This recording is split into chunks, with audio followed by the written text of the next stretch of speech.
Hey guys, welcome back to another episode of Transfer News Latest. This has been a long awaited episode, at least I hope, because I need a bit of a break from YouTube. Also, I just got back from my holiday and I needed some adjustment back here. So anyway, in the last 2 weeks that I've been gone, there has been a lot of news. Like, Newcastle still can't get a striker, and Chelsea have done a lot of stuff as well. And there's a whole lot more as well. So let's get straight into it.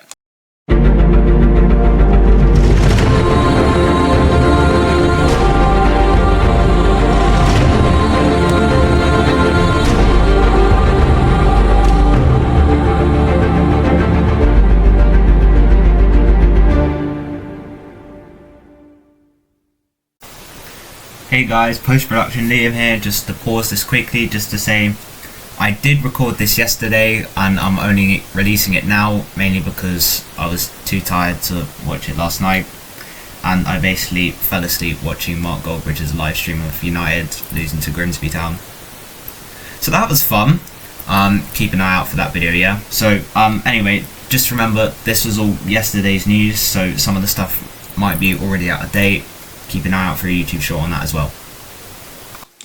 Before I get started, I would like to remind you guys to please like the video and subscribe to the channel. It really does help me out.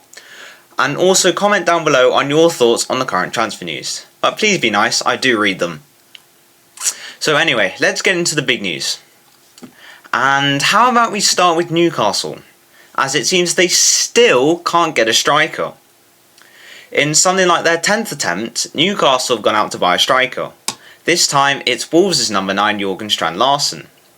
Well, they started with a £50 million offer to sign the Norwegian, which was promptly turned down. So today they decided to send an offer of £55 million, which was also promptly rejected by Wolves. This is mainly because Wolves insist on keeping their striker.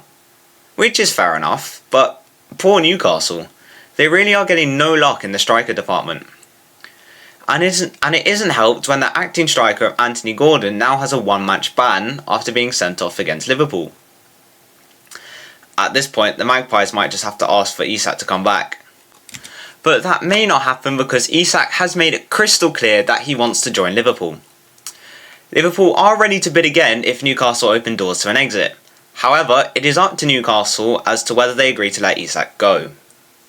However, it will also depend as to whether Liverpool have the funds for Isak, as they're still interested in Crystal Palace's Mark Guehi. And the Reds are ready to pay £30 million for the Palace captain who has said yes to the move. And let's not forget that Newcastle wants something like £150 million for Alexander Isak. However, it will depend on Palace finding a replacement for Guehi, but if they're doing anything like Newcastle are, Liverpool might have to wait a while. Now, we have a lot of news coming out of Chelsea in the past week. The first is that Aaron Anselmino has gone out on loan to Borussia Dortmund for a season, and Carney Chukwuemeka has also gone to Dortmund on a permanent deal for £24 million, with his contract running until June 2030. But that's not all from Chelsea. The biggest news of the day is that AC Milan have made contact with Chelsea in regard to a deal for Christopher Nkunku. In an exclusive story from Fabrizio Romano, the Rossoneri have made contact with Chelsea for a permanent deal with the player keen on the move.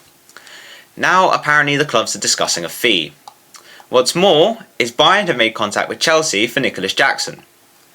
As of today, the two clubs are in direct talks and right now it is looking likely that a deal will be reached for a loan with an obligation to buy. Honestly, this is fine by me. This means you can let both of these players go and bring in Garnacho and Xavi Simons. Actually, speaking of Garnacho, and there has been more news regarding him, according to Fabrizio Romano, Chelsea and Manchester United are locked in talks for his transfer. Chelsea have proposed a transfer fee worth £35 to £40 million and are waiting for the green light from United. This deal will happen, it's only a matter of time. So there is a here we go soon to come.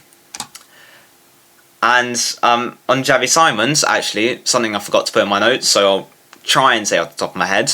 Tottenham have tried to hijack the deal for Xavi Simons, but since he's only wanted Chelsea all summer, I really doubt that will happen. Anyway, Fabrizio Romano actually went on DAZN, and from what I saw, he gave a percentage of the likeness of certain transfers. Apparently, Garnacho is a 90% chance, and Jackson to Bayern is about a 55% chance, as Bayern want a loan only and there are English clubs still interested.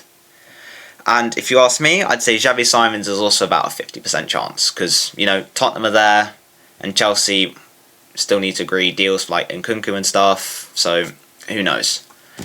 But there are two more pieces of news regarding Chelsea. First, Bournemouth were in advanced talks for Axel Disasi. The clubs were in negotiations, and Bournemouth are confident on making it happen, but there's been no news in the last few days, so maybe they're still negotiating. Hopefully, the here we go is soon to come. In addition, there is news that Tyreek George could go to Roma. Right now, Chelsea have informed Roma for a €30 million fee with add-ons and a heavy release clause. However, the clear view is that George will leave on a permanent deal, not on loan, which is unfortunate for me because I like him and I think he's a good player. Evil Saka, Now, staying in West London, and Fulham are advancing in talks for both Kevin from Shakhtar Donetsk and Samuel Chukwueze from AC Milan. Apparently, negotiations are underway to get both players before the window closes. Fulham have discussed a €25 million package with Milan for Chukwueze and a €40 million package for Shakhtar for Kevin.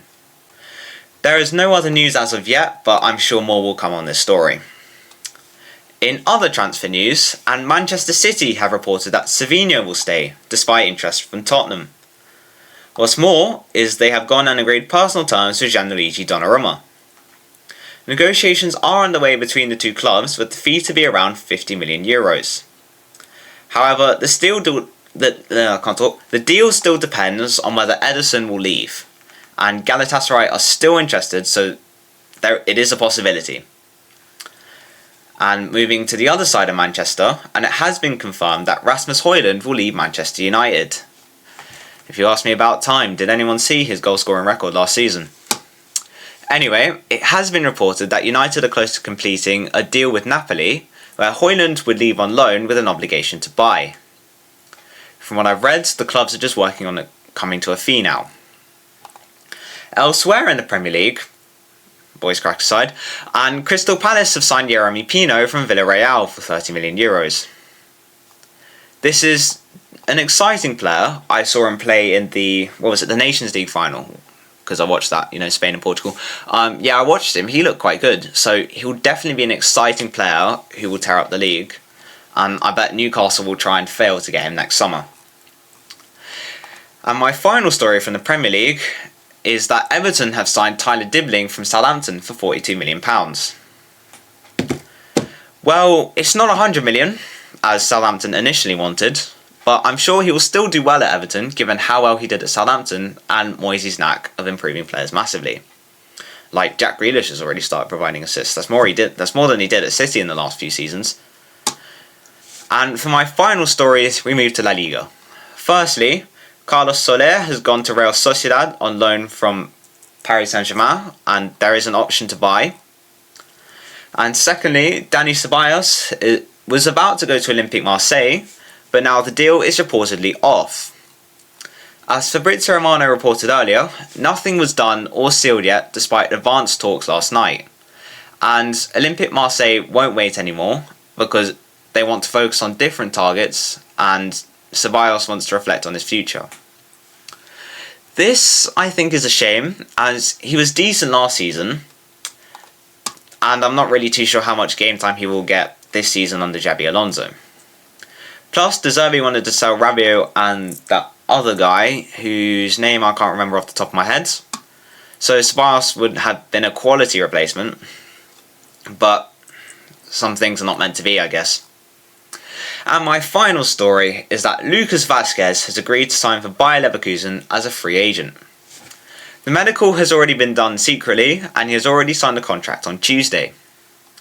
This was a done deal, but it's one of the stories I needed to catch up on. And that's all I have. This was a longer one, but like I just said 2 seconds ago, I needed to catch up on all the news I've missed in the last 2 weeks. So thank you all so very much for watching, those of you that stuck around this long, and please be sure to like and subscribe if you haven't already. It really does help out the channel. And please be sure to get your comments in on the current transfer news. Thank you and goodbye.